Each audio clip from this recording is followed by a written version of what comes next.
Seja muito bem-vindo ao Encontro com a Palavra. Este programa é dedicado ao estudo de cada um dos livros da Bíblia e estamos estudando a primeira carta de Paulo aos Coríntios. No programa de hoje veremos como Paulo tratou das questões sobre o que é certo e errado para o discípulo de Cristo, questões que não eram certas nem erradas, nem branco nem preto, mas acinzentadas. Já já você vai saber do que é que eu estou falando. Preste atenção em como Paulo introduz este assunto novo. Ele escreve assim: com respeito aos alimentos sacrificados aos ídolos, sabemos que todos temos conhecimento. O conhecimento traz orgulho, mas o amor edifica. Quem pensa conhecer alguma coisa, ainda não conhece como deveria.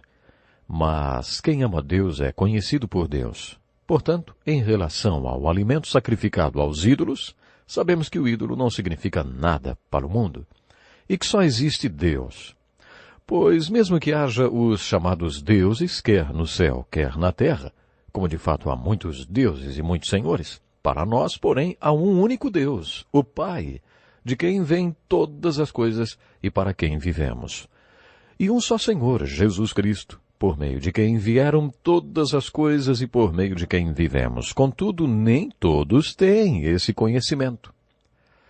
Esse novo assunto é abordado nos capítulos 8, 9 e 10 e trata de mais um problema na igreja de Corinto mencionado na carta que a igreja havia escrito. O problema era: um cristão pode comer carne que foi sacrificada a ídolos? Além da idolatria, eles costumavam oferecer carne aos ídolos e depois vendiam aquela carne no mercado a preços reduzidos. A idolatria praticada era muito ligada à imoralidade, pois os ídolos que eles adoravam tinham ligações com práticas eróticas. Aquela idolatria era extremamente imoral e alguns dos membros da igreja de Corinto tinham participado de tudo aquilo antes de se converterem. Depois que aquelas pessoas nasceram de novo, acharam que não deveriam ter nenhum contato com aquela carne, porque ela tinha sido usada nas práticas idólatras. Outros recém-convertidos, muitos deles com alto nível educacional, também tinham participado das práticas idólatras. Mas estes achavam que os ídolos de madeira, pedra, prata ou ouro não tinham na verdade nada a ver com o Espírito Santo nem com Deus e o Cristo vivo. Por isso eles não viam problemas em comer aquela carne sacrificada aos ídolos. A discussão entre os discípulos girava em torno de saber se um crente podia ou não comer a carne que tinha sido associada à adoração de ídolos. Paulo tentou convencer aquelas pessoas que não havia nada de errado em comer aquela carne porque os ídolos não são Deus. O ídolo não tem nada a ver com o Deus vivo e verdadeiro a quem viemos a conhecer, amar e adorar. Portanto, todos têm o direito de comer a carne. Mas depois ele acrescentou o seguinte: contudo, nem todos têm esse conhecimento. Alguns ainda habituados com os ídolos comem esse alimento como se fosse um sacrifício idólatra. E como a consciência deles é fraca, fica contaminada. Com isso, Paulo estava dizendo que não era uma questão de certo ou errado. A questão é se você ama ou não o seu irmão mais fraco, que acha que é errado comer carne. Esta é a questão. Jesus Cristo o amou o suficiente para morrer por ele. E você? Você o ama o suficiente para dispensar este pedaço de carne? Nestes capítulos de 1 Coríntios, Paulo está praticamente tomando a mesma posição que tomou no capítulo 14 de Romanos, dizendo que estas discussões deveriam ser resolvidas baseadas na consideração e no amor pelo irmão que não vê a situação como você vê. Paulo reafirmou a mesma posição que tinha tomado em Romanos 14. A questão não é se está certo ou errado. O que está em questão é se você realmente ama o seu irmão e acha que o que você está fazendo é errado. Paulo sabia que isso daria margem a dúvidas, mas foi o campeão da liberdade espiritual. Paulo odiava o legalismo, como veremos na sua epístola aos Gálatas. Ele não gostava que pessoas dissessem aos seus novos convertidos: agora que vocês nasceram de novo e aceitaram Jesus, poderão participar de uma classe especial da nossa igreja para estudar os estatutos e normas que regem. E vocês devem seguir essas normas. Paulo odiava este tipo de coisa porque é uma violação à liberdade que temos em Cristo Jesus. Onde está o Espírito do Senhor, ali há liberdade. Essa é a sua palavra. Liberdade em Cristo. Este foi o assunto dos capítulos 8, 9 e 10 desta carta. Ele estabelece 3 princípios com os coríntios. O primeiro princípio é: o que glorifica a Deus? A questão não é o que é certo ou errado, mas o que glorifica a Deus. O segundo princípio é: o lucro é a salvação dos homens. A salvação dos homens deve ser a principal preocupação de todos, porque é isso que glorifica a Deus. O terceiro princípio de Paulo é: você não deve buscar o seu próprio interesse ou o seu ganho. Estes 3 princípios estão no final do capítulo 10, onde Paulo finaliza a discussão. Há muitas pessoas que creem em Jesus e o seguem, mas não são maduras o suficiente para entenderem estes princípios. Não importa se você come ou bebe, não importa o que você faz, faça para a glória de Deus. A questão não é se é certo ou errado. A questão não é se você tem ou não o direito de fazer. A questão é: o que glorifica a Deus? O que glorifica a Deus é a salvação do mundo.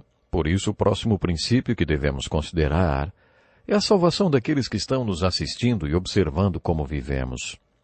Este é o princípio básico que permeia toda esta filosofia. Tome cuidado para não buscar os seus próprios interesses egoístas. No mundo, a autopreservação é a lei número 1. O homem não regenerado é egocêntrico. Tudo o que ele faz é para si mesmo. Ele ocupa o centro do seu pequeno universo. Tudo o que ele faz é guiado pelo princípio: o que eu ganho com isso? A filosofia do mundo pode ser resumida nesta pequena frase: e aí, o que eu ganho, hein? O que eu ganho com isso? Mas a filosofia de Cristo e de Paulo, declarada nesta carta, pode ser resumida pela palavra dar. Dar a Deus. Dar para que aquele homem seja salvo.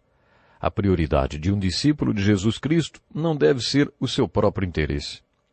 Você é escravo de Jesus Cristo e não pode mais seguir o seu egoísmo, fazendo apenas aquilo que quer.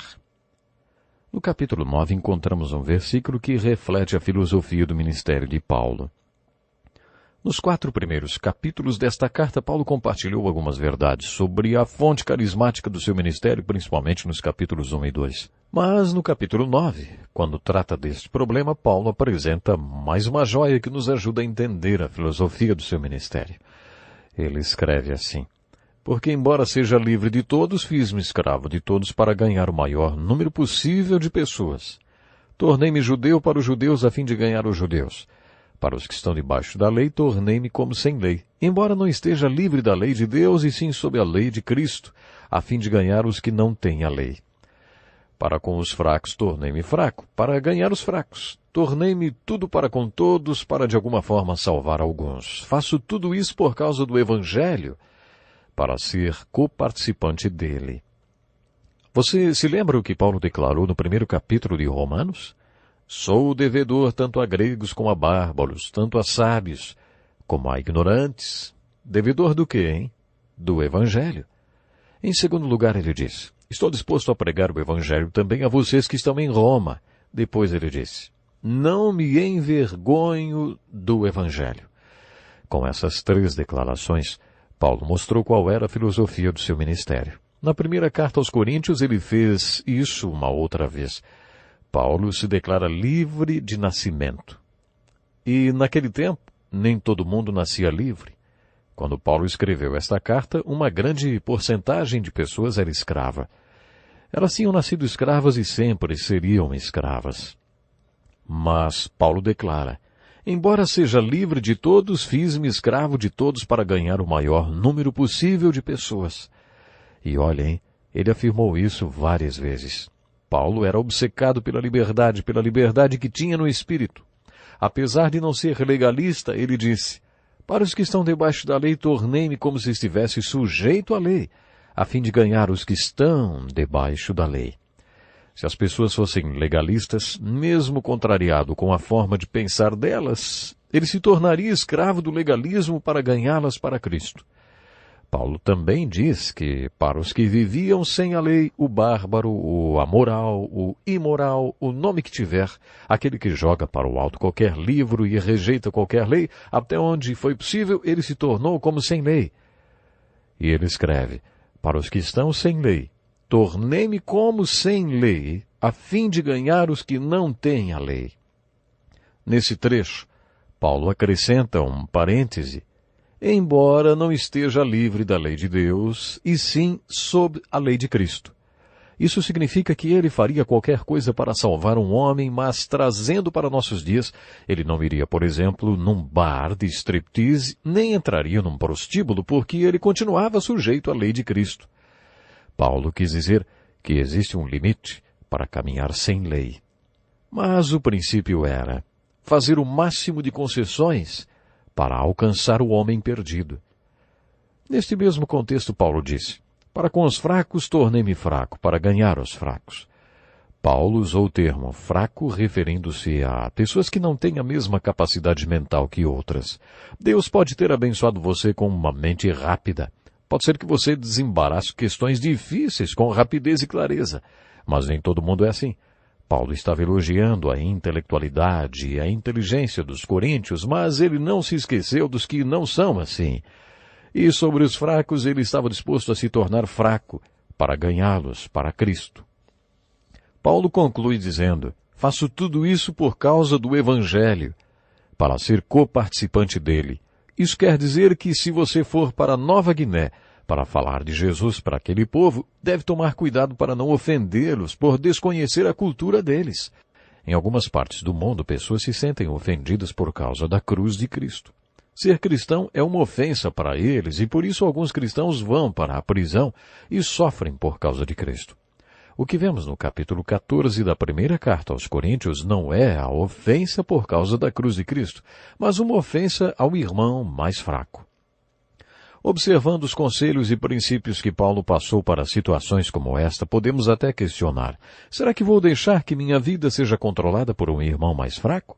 Será que se eu me ajustar ao irmão mais fraco não estarei fazendo com que ele continue fraco? O que devemos fazer é avaliar nosso comportamento de acordo com os 3 princípios apresentados por Paulo.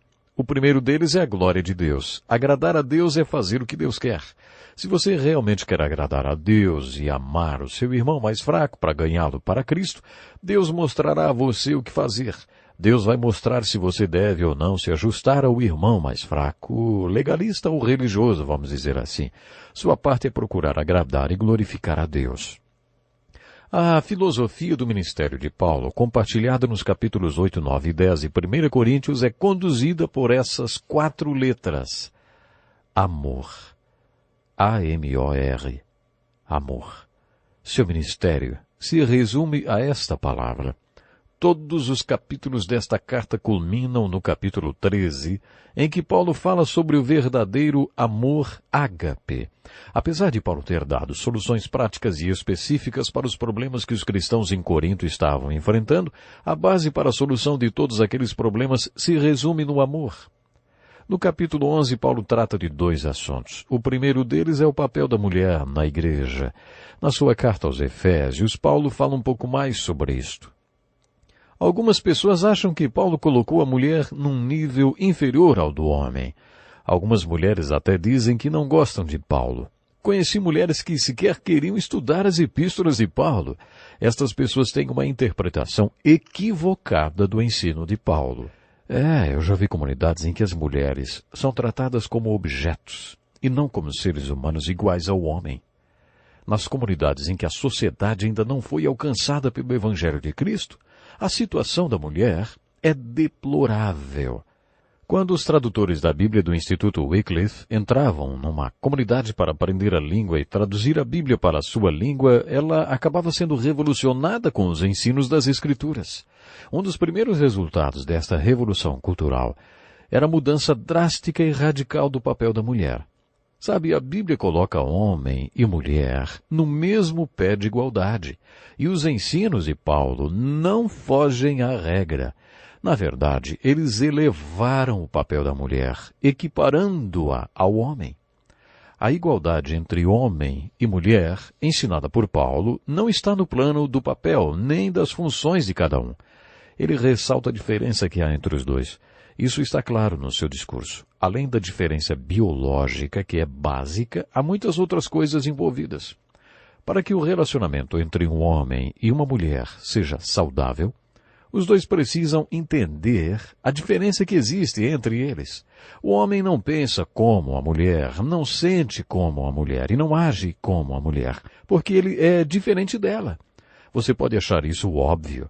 Minha mãe teve 11 filhos e costumava dizer que se o homem tivesse que revezar na tarefa de engravidar, as famílias não teriam mais do que um filho, porque o homem não passaria por um parto 2 vezes. Eles não foram feitos para isso. A diferença no papel do homem e da mulher começa na diferença biológica que existe entre eles. Se os dois fossem exatamente iguais, um deles seria desnecessário. Pela graça de Deus, os dois são necessários. O versículo 6 do capítulo 11 da primeira carta de Paulo aos Coríntios dá vazão a muita discussão. Preste atenção no que ele diz. Se a mulher não cobre a cabeça, deve também cortar o cabelo. Se, porém, é vergonhoso para a mulher ter o cabelo cortado ou raspado, ela deve cobrir a cabeça. Afinal, o que Paulo quis dizer com esse versículo, hein? Bom, naquele tempo, na cidade de Corinto, as prostitutas usavam cabelo curto.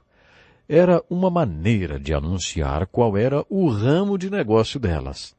Se você vivesse em Corinto naquela época e visse uma mulher de cabelos curtos, como muitas mulheres usam hoje, saberia que ela era uma prostituta. Paulo quis dizer que se você vive numa cultura onde é vergonhoso para uma mulher usar cabelo curto, então deixe o cabelo crescer.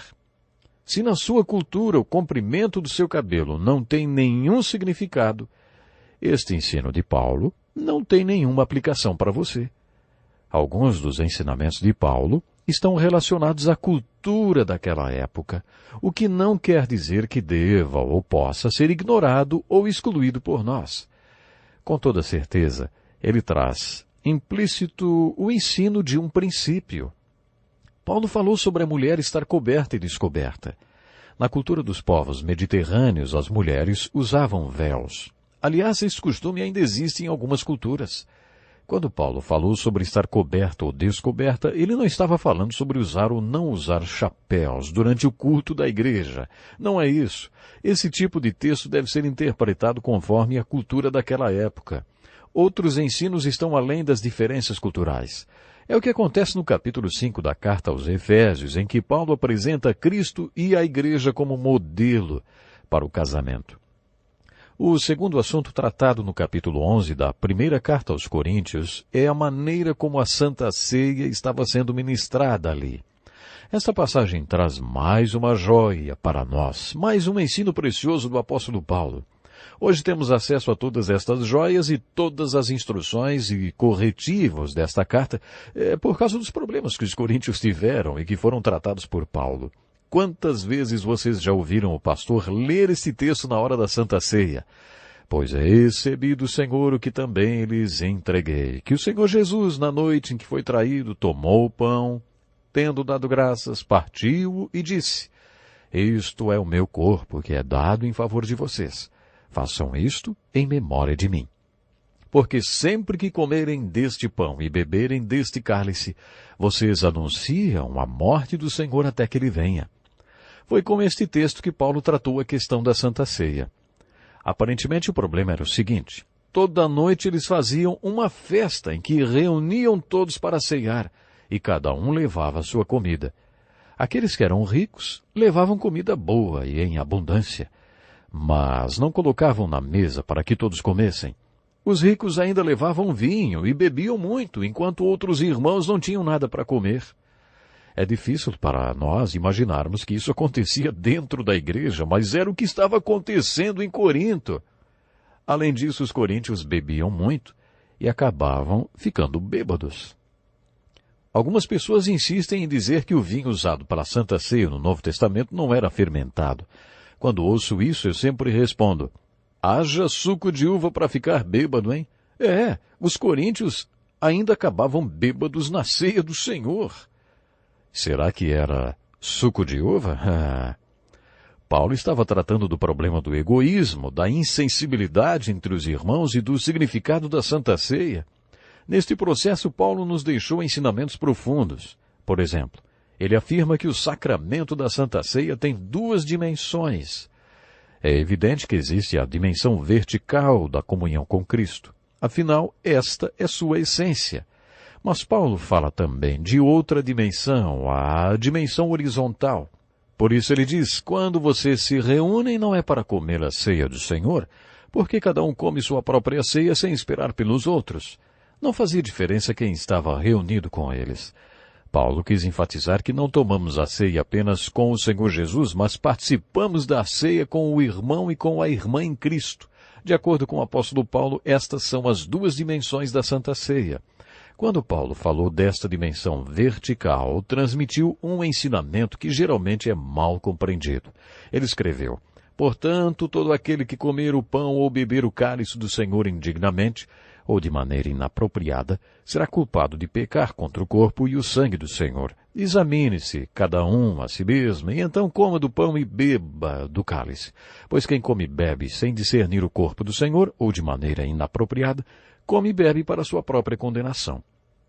Por causa da palavra indignamente, muitas pessoas acham que não devem tomar a Santa Ceia, porque são indignas. O que Paulo quis dizer é que ninguém pode tomar a Santa Ceia de maneira inapropriada. Não tem nada a ver com a pessoa ser digna ou indigna de participar da ceia. O sacramento da Santa Ceia tem a ver com Cristo ser digno e nós indignos. Ele fala como alguns deles comiam o pão ou bebiam o cálice do Senhor indignamente, e que por isso havia muitos fracos e doentes, e vários já dormiram. Muitos já tinham até morrido porque estavam blasfemando desse sacramento. Por isso ele ordena, examine-se cada um a si mesmo, e então coma do pão e beba do cálice. Pois quem come e bebe, sem discernir o corpo do Senhor, come e bebe para sua própria condenação. E você, já fez este autoexame? Você acredita na morte física de Jesus Cristo para pagar a dívida dos seus pecados? Você acredita que ele levantou dos mortos no terceiro dia, como ele disse que faria, provando que ele era quem dizia quem era? Se ainda não fez isso, eu convido a crer no que ele fez por você. Creia no Senhor Jesus hoje e siga o seu caminho. Depois escreva para nós. Queremos saber da sua decisão de crer em Jesus Cristo. Temos à sua disposição literatura, que o ajudará a conhecer melhor Jesus Cristo e a seguir o seu caminho. Eu espero por você no próximo encontro com a palavra. Até lá, se Deus quiser. Este é um estudo escrito pelo Dr. Dick Woodward, na voz do pastor Edson Bruno. Até o nosso próximo encontro com a palavra.